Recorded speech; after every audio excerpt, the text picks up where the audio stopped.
하나님께서 인류 구원의 계획을 이제 구체적으로 실행하시기 위해서 한 사람을 부르셨죠. 그가 바로 갈대아 우르에서 우상장사하는 데라의 아들 아브라함이었습니다. 아들이 자식이 없었어요. 그게 가장 소중한 것은 자식이었습니다. 고대에 가장 소중한 것은 대를 이을 자식이죠. 자식이 없는 것이 아브라함에게는 가장 큰 약점이었습니다. 가장 큰 문제였어요.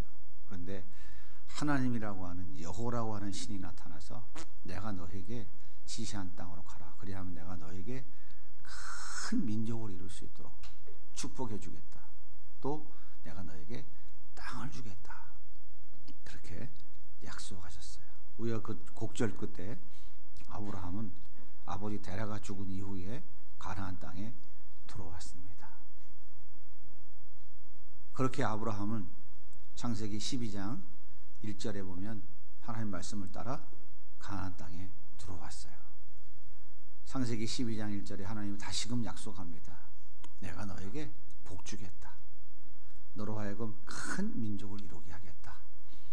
너에게 땅을 주겠다. 이렇게 하나님은 약속하셨어요. 아브라함이 기대하는 것은 오직 한 가지, 여호와라고 하는 신이 나에게 자식 주겠다고 하는 그 기대, 그 소망이었어요. 하지만 시간이 흘렀는데 자식은 생기지 않았어요. 자식같이 생각하고 키웠던 조카 롯이 어느새 성장해서 아브라함과 조카 롯의 목자들이 맡은 양들이 너무 많아 서로 다투기 시작했어요. 먹여야 될 초장이 부족했어요. 마실 물이 부족했어요. 서로 자기 양들에게 더 많이 먹이기 위해서 아브라함의 목자들과 롯의 목자들이 심각하게 다투기 시작했어요. 이때 아브라함이 결단합니다. 야, 우리가 고륙지친인데 이게 뭐 하는 짓이냐? 너는 나를 떠나라. 내가 너에게 우선권을 줄게. 네가 좌하면 나는 우하겠고 네가 우하면 나는 좌하겠다. 롯은 요단들을 바라봤어요. 여호와의 동산 같고 에덴 동산 같았던 그 푸른 초장에 있는 요단들을 바라보고 뒤도 돌아보지 않고 떠났어요. 자식까지 생각했던 롯, 하나님이 내 아비와 친척과 본토를 떠나라고 할 적에 아브라함은 롯이 자기 자식이라고 생각했기 때문에 데려왔어요. 그런데 미련 없이 떠나는 모습을 보고 아브라함이 마음이 많이 아팠어요. 힘들어하고 있었어요. 이때 하나님이 다시 찾아오십니다. 그리고 아브라함에게 이렇게 말씀하시죠. 나는 너의 방패요 너의 지극히 큰 상급이니라.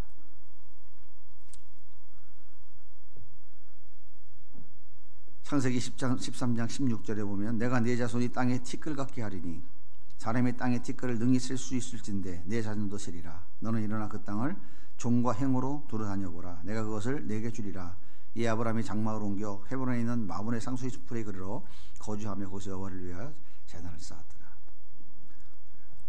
조카 롯을 떠내보내고 울적하고 힘든 아브라함에게 찾아오신 하나님께서 하늘의 별과 같이 바닷가의 모래알과 같이 많은 민족을 이루어주겠다라고 약속하셨어요.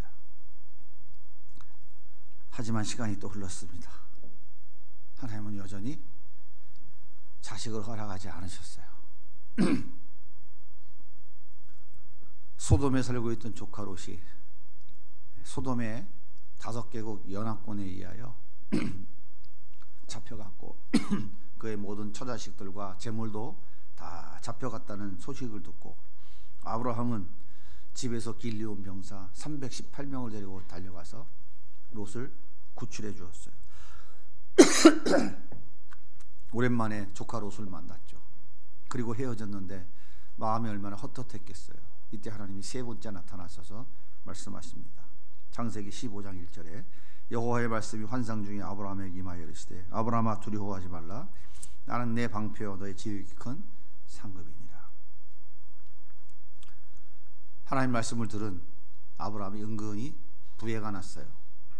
하나님, 자식 주신다고 그런 데가 언젠데, 고향 땅 다 버리고 왔는데, 하나님 가라가운 땅까지 왔지만 아직도 자식이 없으니 도대체 이게 어찌된 일입니까? 뭐 자식이 있어야 하늘의 별과 같이 많은 민족을 이루든지 말든지 할 것 아닙니까? 자식 하나도 없는데 무슨 말씀을 하시는 겁니까? 은근히 부해가 난 아브라함이 하나님께 시비를 합니다. 하나님, 그러지 말고 우리 집에 잘 길리운 종 엘리에셀을 내 후계자로 삼으면 어떻겠습니까? 하고 도발을 합니다. 그때 하나님께서 아브라함을 밖으로 나오게 하셔서 하늘의 별을 보면서, 아브라함아, 너 하늘의 별을 셀 수 있겠냐? 한번 세어봐라. 못 세지? 내가 너에게 분명히 다시 약속할게. 너에게 하늘의 별과 같이 바닷가의 모래알과 같이 많은 민족을 내가 준다니까. 창세기 15장 5절은 이렇게 말씀하십니다. 그를 이끌고 밖으로 나가 이르시되 하늘 우러러 무뼈를 낼 수 있나 보라. 또 그에게 이르시되 네 자손이 이와 같으리라. 한 번도 아니고 두 번도 아니고 세 번씩이나 하나님 나타나셔서 너에게 자손 주겠다고, 그것도 한두 명도 아니고 하늘의 별과 같이 바닷가의 모래알같이 큰 민족 이루게 해주겠다고 약속하셨어요. 이때 아브라함 나이는 85세였습니다. 이미 80이 넘었어요. 아브라함은 주변 환경과 여건이 더 이상 견딜 수 없을 정도로 압박해 들어왔어요. 가나안 땅에 들어온 지 15년 지났는데 여전히 하나님은 약속을 하시지만 자식을 안 주니까 얼마나 부해가 나겠습니까?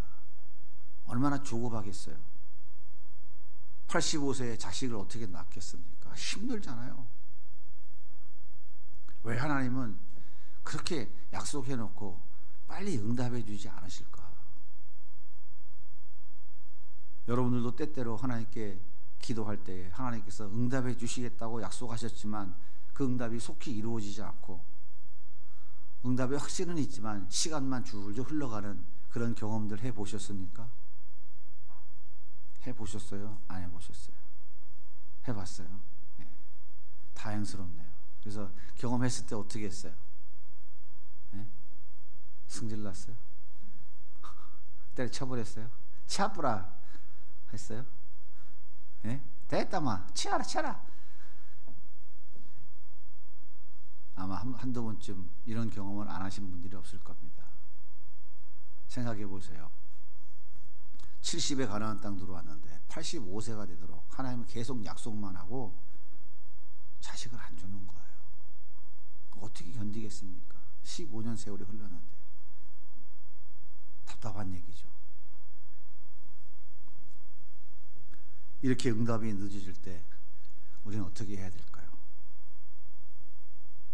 무엇보다도 가장 마음이 다급한 사람은 아브라함의 아내 사레입니다. 사레. 더 이상 기다릴 여유가 없어요. 10살 차이 나는 사레의 나이가 75세예요. 자식 낳을 수 있겠습니까? 힘들단 말이에요. 그때는 지금보다 더 건강하게도 오래 산 시대라 할지라도 쉽지 않은 일이죠. 이때 마음이 조급해진 사레가 아브라함에게 이렇게 제안을 합니다. 창세기 16장 2절입니다. 사레가 아브라함에게 이르되 여호와께서 내 출산을 허락하지 아니하셨으니 원하건대 내 여종에게 들어가라. 내가 혹 그로 말미암아 자식을 얻을까 하노라 하며. 아브라함은 하나님이 응답이 늦어지자 어떻게 해야 될까 갈등하다가 아내 사레가 제안을 딱 하니까 그 제안을 받아들이고 맙니다. 하나님이 응답이 늦어질 때 가장 조심해야 될 것은 뭐냐면 우리의 조급함이 생긴다는 거예요. 조급해져요. 나도 이제는 자식을 낳을 수 없고 아내도 더 이상 자식을 잉태할 수 없는 그런 거의 절망적 상황에 다 이르렀어. 조급해져요. 인간의 생각으로 더 이상 지체하면 아무것도 안 될 것 같은 그런 상황이 딱 눈앞에 닥쳐지면 조급해져요. 그럴 때 뭐가 작동한다고 그랬어요? 우리 혼이 작동해서 꾀를 내기 시작하는 거예요. 영이 작동하지 않아요. 혼이 작동을 하는 거예요. 두려운 마음이 생겼잖아요. 염려 불안 생겼잖아요. 조급함이 생겼잖아요. 이럴 때는 우리의 영이 작동을 안 한다니까 우리 혼이 작동을 하는 거예요. 꾀를 내는 거예요. 혼이 하는 일은 뭐라고? 꾀를 내는 거라고. 어떻게 하지? 그 꾀를 낸 것이 바로 뭐냐면 자기 몸종을 자기 남편에게 주는 거예요. 그래서 자기 몸종을 통해서 몸종을 통해서 자식을 낳아서 자기 아들 삼겠다 하는 것입니다. 어떻게 해요? 괜찮죠? 꽤 쓸만한 작전 맞죠? 창세기 16장 2절 후반절에 보면 아브라함이 사라의 말을 들으니라. 조급해진 아브라함은 사라의 말을 들었다라고 성경은 기록하고 있어요. 아브라함은 사라의 여종 하갈과 동침을 했는데 참 때마침 또 기가 막히게 또 아들을 낳게 돼요. 마침 다시 쓰러 가는 배를 또 올라타게 되는 거야. 여러분 이렇게 되는 거라니까요. 우리 인생길이. 하나님이 허락하지 않으셨는데 내가 조급해서 내 방법대로 딱 일을 저지르면 그것이 기가 막히게 잘 맞아떨어져요. 그러면서 아유 이게 맞는 거였구나, 이게 진작 할 건데 라고 간단 말이에요. 여러분 거기에서 인생의 비극이 시작되는 겁니다. 거기에서 마침 다시 쓰러 가는 배를 탔던 요나가 어떻게 됐어요? 물고기 뱃속에 처박힌 거예요. 마침 왜 하필이면 그때 거기에 와. 그게 그때 올 시간표가 아니었는데 여러분 마침 다시 쓰러 가는 배가 여러분 앞에 딱 왔을 때 할렐루야 이게 하나님 뜻이구나 하고 올라타는 순간 어디 들어간다고? 요나 뱃속에 들어가는 거예요. 뭐 여러분들이 예수님입니까? 네? 선지자예요? 요나 뱃속에 들어가면 인생길 험하고 마음 지쳐 때는 늦으리 그 노래밖에 부를 게 없어요. 여기서부터 사레와 그의 몸종 하갈 사이에 갈등이 시작됩니다. 조급해서 서두른 결과가 이거예요. 아들을 잉태한 하갈은 자기 여주인인 사레를 멸시하기 시작해요. 사레가 시키면 죽으라면 죽은 짓 다 하던 이 몸종인 하갈이 아들을 딱 하나 낳자마자 어떻게 돼요? 자기 주인을 멸시하는 거예요. 나 아들 낳았어. 내 아들 낳은 사람이라니까 주객이 전도된 거예요. 누가 정실인지 후처인지 알 수가 없는 거야. 여기 몸종, 종이 무슨 뭐 정실 후실 따집니까? 그냥 종인 거지. 그냥 애 낳는 씨바지 한 것뿐인 거예요. 그런데 어떻게? 나는 아들 낳고 넌 못 낳지. 주인을 멸시하는 거예요. 생내에 견딜 수 있겠습니까? 사례가? 자, 하갈은 아들을 낳아서 이스마엘이라고 이름을 지었습니다. 그리고 계속해서 하나님이 이삭에게 아들을 주지 않았으면 참 좋은데 그냥 쭉 가면 되잖아요.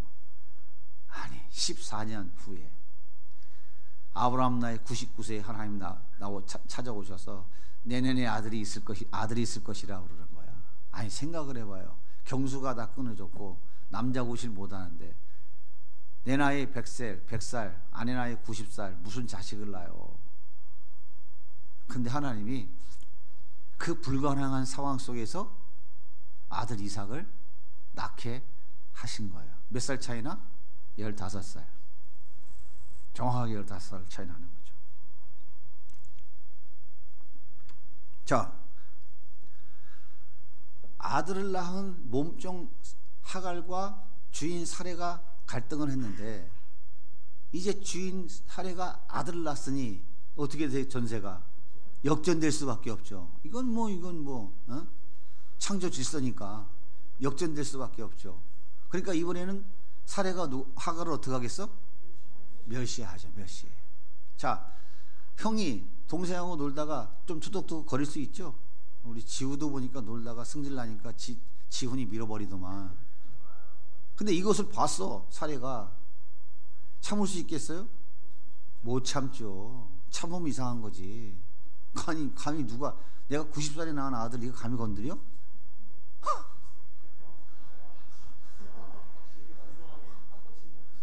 네. 감히 건드려? 몸종 주제에 몸종에서 난 주제에 분노해서 못 견디는 거죠. 그래 누구를 괴롭혔어? 아무를 들들 못 끈 거야. 저 인간 쫓아내라고. 이렇게 사레와 하갈의 갈등이 자식을 낳으니까 이제 이스마엘과 이삭의 갈등으로 번져나가고 그 갈등이 아브라함에게까지 번져나가기 시작한 거예요. 결국 하갈과 이스마엘은 이삭의 집에서 쫓겨납니다. 누가 쫓아내요? 아브라함이 쫓아내요. 비참한 일이 벌어진 거죠. 그가 대성통곡하며 광야에서 땅을 치고 올 때 하나님이 찾아오셔서 내가 너로 큰 민족을 이루게 하겠다. 하나님이 그렇게 약속해 주셨습니다. 하나님 모른 척하고 외면하면 좋을 텐데 또 찾아오셔서 또 내가 네 눈물을 보았노라 이러면서 큰 민족을 이루게 해줄게 또 약속을 해주시는 거야.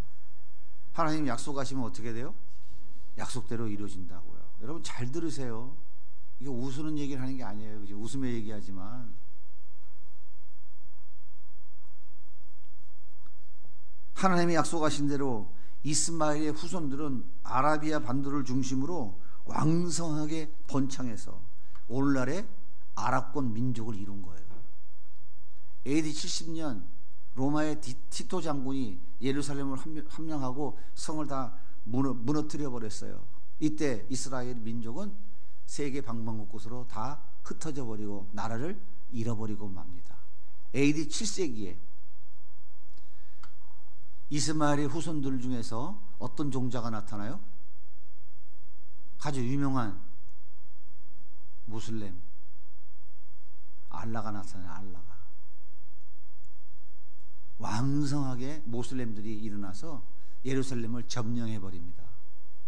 예루살렘을 점령해 가지고 예루살렘 성전이 무너진 그 자리에다가 황금 도움 사원, 오말 사원을 그때 거기다 건축하는 거예요.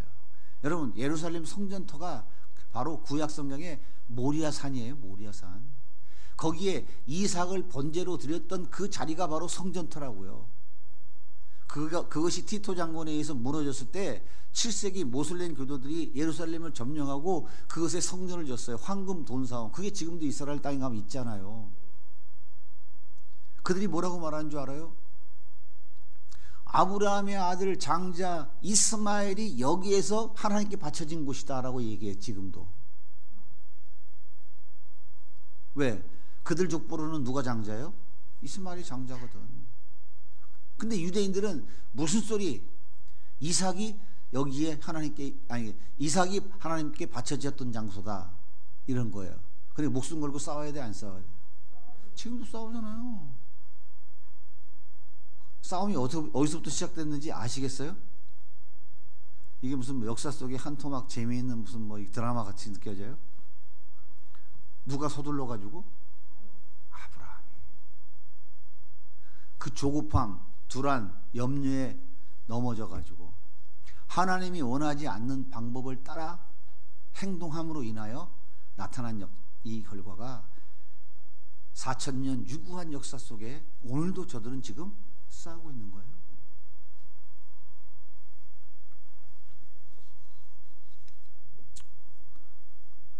제가 전에 이스라엘 가보니까 이스라엘 군인들이 이 팔레스타인 사람들 거주하는 지역에다가 철조망 다 쳐놓고요. 철저하게 지키고 있어요. 차를 잘못 끌고 들어가서 길을 잃어갖고 그 팔레스타인 사람들이 사는 지역으로 들어갔는데요. 사람 살 데가 아니더라고요. 완전 폐허예요. 그리고 전기와 수도, 물이 다 이쪽에 유대인들이 다 통제하고 있기 때문에 승질나면 그냥 스위치 내려버리면 거기 암흑가야, 암흑가. 자, 이런 상태가 돼버린 거예요. 하나님께서 약속하신 응답을 기다리지 못하고 하나님의 때를 기다리지 못하고 서두르고 자기 방법대로 인간의 지혜, 꾀를 낸 결과가 역사 속에서 오늘까지도 그 후손들이 치열하게 싸우고 있는 거예요. 치열하게 지금도 이런 엄청난 비극을 만들어낸 거예요. 이 4,000년의 역사를 통해서 우리에게 주는 교훈이 뭡니까? 하나님이 약속하셨으면 반드시 응답하시는 거예요. 그때까지 인내하고 기다리는 거예요. 그게 신앙생활이에요. 그것이 우리의 믿음을 세워가는 하나님의 방법이에요. 그런데 불안, 염려, 근심, 걱정, 조급함이 앞서게 되면 인간이 꾀를 내게 돼요. 꾀를. 그래서 결국은 하나님과 상관없는 인간의 방법, 자기 방법으로 문제를 하려고 덤벼들어요. 그 결과는 이렇게 돌이킬 수 없는 아픔과 어려움의 문제들을 만들어낸다, 그 말입니다. 여러분, 굉장히 중요한 얘기예요. 여러분의 인생을 살아갈 때에 정말 이것이 하나님의 뜻에 합당한가, 하나님 원하시는 길이 이것인가 하는 것을 분명히 깨닫는 것, 그것이 분명히 하나님 뜻이라고 확신되어지면 그 하나님 인도하심을 따라가야 돼요. 조금 늦으면 늦는 게 아니에요. 빠르다고 빠른 게 아니에요. 이렇게 하나님의 응답이 늦어진다고 할 때에, 하나님의 약속이 빨리 이루어지지 않는다고 생각될 때에 여러분들이 불안하고 염려하고 서두르지 말고 뭐 해야 되냐면 더 엎드려야 돼요. 하나님의 그 뜻을 더 깊이 붙잡아야 돼요. 하나님의 응답이, 하나님의 음성을 들어야 돼요. 하나님의 음성을. 하나님 나에게 약속하신 건 맞죠. 하나님 언제 이루시려고 그래요. 너무너무 힘들고 어렵습니다. 하나님 어떻게 하면 좋아요? 납작 엎드려서 더 하나님의 음성을 들어야 돼요. 그런데 아브라함은 하나님의 음성을 듣는 게 아니라 누구 음성을 들었어? 네. 여자 말은 들어야 돼, 안 들어야 돼? 잘 들어야 돼요. 목사님 이상한 소리 하면 큰일 나. 마누라, 아내의 말을 잘 들어야 돼요. 하지만 잘 듣고 나서 최종 결정은 하나님의 음성을 들어야 돼. 아내 말도 아예 안 듣고 하나님 말도 아예 안 들으면 인생길 험하고 마음 지쳐. 맨날 그 노래 부르다 천국 갈 거야? 갈지도 안 갈지도 모르지. 아내 말을 잘 들어라. 남편들이요. 그러나 최종 결정은 하나님의 음성을 듣고 결정해라. 아내 말만 듣고 하나님 뜻을 깨닫지 못하면 누구같이 된다? 아브라함같이 된다. 불임으로 고통당하는 한나, 여러분 잘 아시죠? 한나가 이렇게 부르짖어요. 하나님이 나의 태를 막으셨다 2번이나 얘기합니다. 그 한나는 절망이죠. 왜 막으셨어요? 언제 열어주실 거예요? 너무 힘들고 어렵잖아요. 조급한 생각하지 않았어요. 포기하지 않았어요. 그럼 끝까지 하나님 앞에 엎드렸어요. 하나님께 기도합니다. 하나님, 아들 하나만 주세요. 하나님께 바치겠습니다. 아들 하나만 주세요. 하나님이 허락하시면 되지 않습니까? 하나님 모든 주권은 하나님 손에 있지 않습니까? 하나는 끝까지 생명과 우리 생명을 주관하시고 인간의 생사 화복을 주관하시고 생명 주신 그 하나님께 끝까지 엎드렸어요. 끝까지. 남편이 분인나와 비교해서, 자식 낳은 분인나와 비교해서 더 많은 사랑을 주었지만 한나는 남편의 그 사랑으로 채워지지 않았어요. 한나에게는 오직 아들 하나가 가장 모든 것이었어요. 그랬던 한나는 남편 의지하고 남편을 통해서 위로받고 끝나는 것이 아니고 하나님 끝까지 엎드렸어요. 끝까지. 엘리 제사장이 한나를 보고 웬 여자가 대낮부터 술 취해서 주정거리냐 라고 책망했죠. 그렇게 간절하게 하나님을 찾고 또 찾은 거예요. 하나님의 음성 듣기 위해서. 이때 한나가 하나님의 음성을 들어요. 누구를 통해서? 엘리야 선지자를 통해서. 엘리 제사장이 이렇게 이야기하죠. 이스라엘의 하나님이 들으시고 응답하실지니라. 한나는 엘리 제사장을 통해서 들려주신 하나님의 음성을 들은 거예요. 할렐루야. 그날부터 내려가 가지고 모든 삶을 다 정상으로 돌렸어요. 응답이 늦어진다고 생각될 때 하나님 왜 빨리 이때가 지금 이루어져야 될 텐데 왜 이걸 안 이루실까라고 생각되어질 때 여러분 좌절하고 포기하고 꾀를 내려고 생각하지 말고 하나님 앞에 엎드려야 돼요. 하나님 음성 들어요. 하나님 뜻이 뭔가요?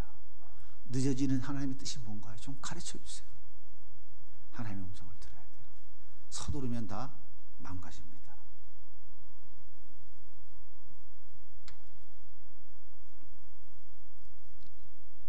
하나님의 음성을 듣지 아니하고 서두를 때 어떤 일이 벌어집니까? 아내의 몸종을 취해서 자식 낳는 이런 짓 마다하지 않는 거예요. 수단과 방법을 안 가립니다. 당시에는 아내의 몸종을 통해서 자식 낳는 것은 당시 문화로는 잘못된 게 아니에요. 정상이에요. 하지만 하나님의 방법은 뭐예요? 아내 사라를 통해서 아들 주신다는 거예요. 서두르고 조급하니까 인간의 방법이 이렇게 튀어나오는 거예요.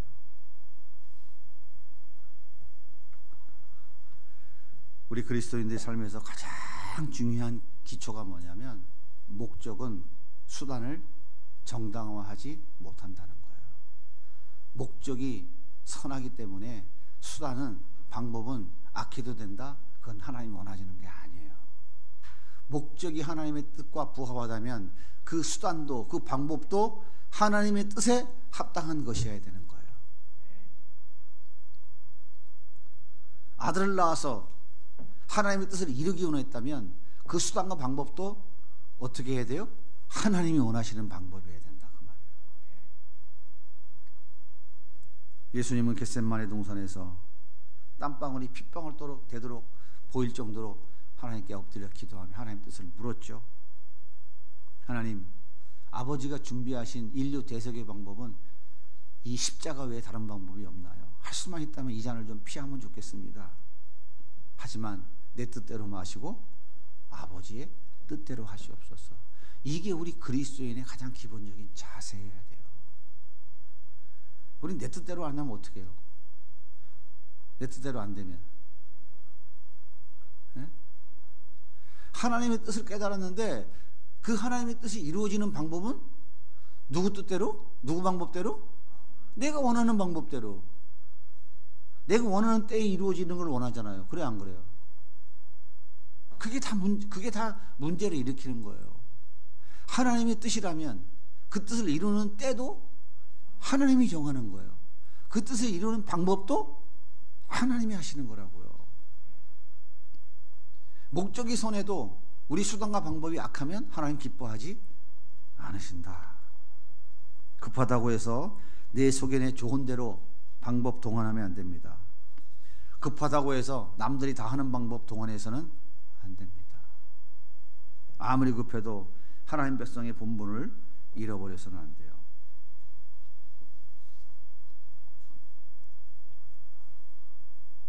이거 잃어버리니까 교회가 엉망되는 거예요. 그리스도인이 그리스도인의 모습을 다 잃어버리는 거예요. 아브라함과 사레는 하나님의 뜻을 헤아리지 않고 서둘러서 자기들이 원하는 대로 행했어요. 그래서 아들 이스마엘을 낳았어요. 당장은 원하는 것을 얻은 것 같죠. 하지만 그것 때문에 어떤 일이 벌어져요? 가정의 갈등이 시작됐죠. 점점점 세월이 흘러서 그 가정이 민족을 이루어서 민족의 갈등이 이루어지죠. 이스마엘 민족과 이삭의 후손의 민족들이 갈등을 이루는 것이죠. 그것이 역사 속에서 계속되어지는 거예요. 그 아픔과 고통이 유산이 돼서 지금도 역사 속에서 후손들에게 흘러가고 있는 거예요. 그래서 이런 말이 있죠. 신앙의 3대면 그 자손들이 그냥 순풍에 돈 딴 듯 술술술술 은혜롭게 잘 살아간다. 듣기 좋은 얘기가 아니라 그게 성경적인 얘기예요.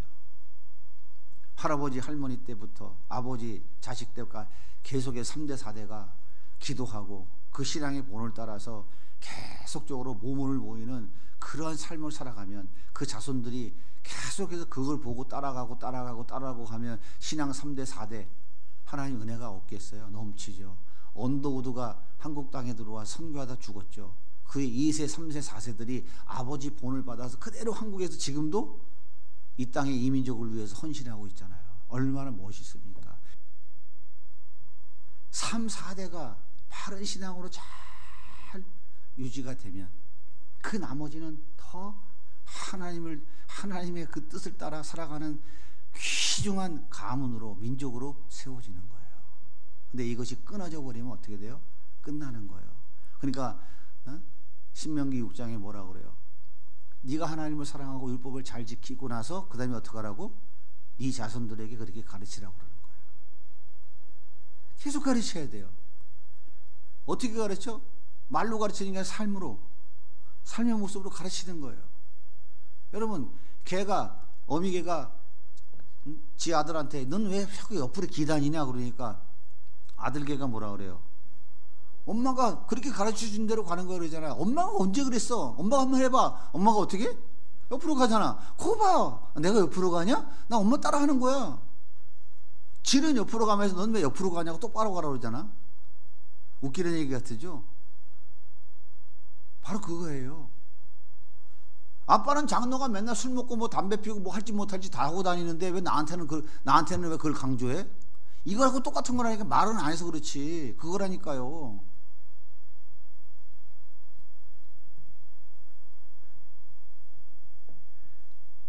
내가 하나님의 뜻에 바르게 서 있지 못하고 하나님의 뜻을 따라 살아가지 아니하고 하나님 믿는다고 하면서 인간의 방법과 수단을 동원해서 내가 원하는 방법대로 깨를 내서 행동하게 되면 그 자식들이 그대로 따라서 보고 그대로 하는 거예요. 이 아브라함이 지금 그 모습을 우리에게 그대로 보여주고 있잖아요. 그래서 가정의 갈등이 민족의 갈등으로 그 아픔의 고통과 유산이 계속 이어져 가고 있는 거예요. 사랑하는 성도 여러분, 서두르지 마세요.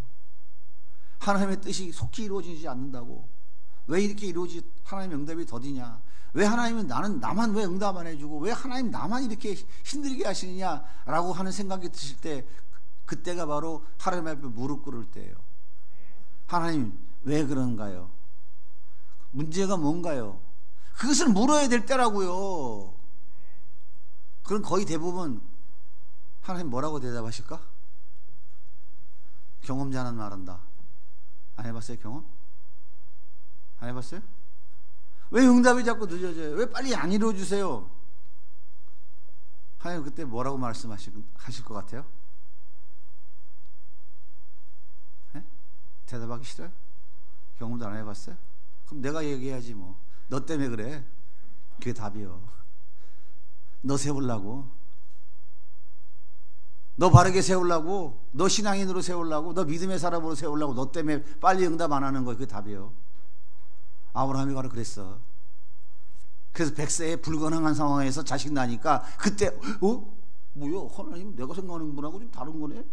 뭐야 이게 말도 안 되네. 그러다가 모리아산 본대산에 칼을 드는 자리까지 가게 된 거예요. 그러니까 응답이 늦어진다고 서두르면 안 되는 거예요. 항상 뭐예요? 엎드려야 돼. 엎드리면 하나님 들려주시는 음성의 거의 99%가 너 때문에 그래, 그 음성이에요. 전 그렇게 들렸어요. 항상. 서두르지 마십시오. 하나님 앞에 엎드리십시오. 그리고 하나님 원하시는 방법으로 가시면 됩니다. 내 생각 내 꾀 거기서 내려놓고 하나님의 때를 기다리겠습니다, 뜻대로 하시옵소서 하고 두 손 들 때에 주님은 네가 깨달았구나, 알았어 하고 한 걸음 진도를 나가시는 거예요. 독생자 예수 그리스도를 우리에게 아낌없이 주신 우리 하나님께서 우리에게 주지 못하실 것이 아무것도 없습니다. 약속의 말씀 붙잡고 굳게 서서 더욱 하나님께 엎드리는 우리 복된 성도들이 다 되기를 예수님의 이름으로 간절히 소원합니다.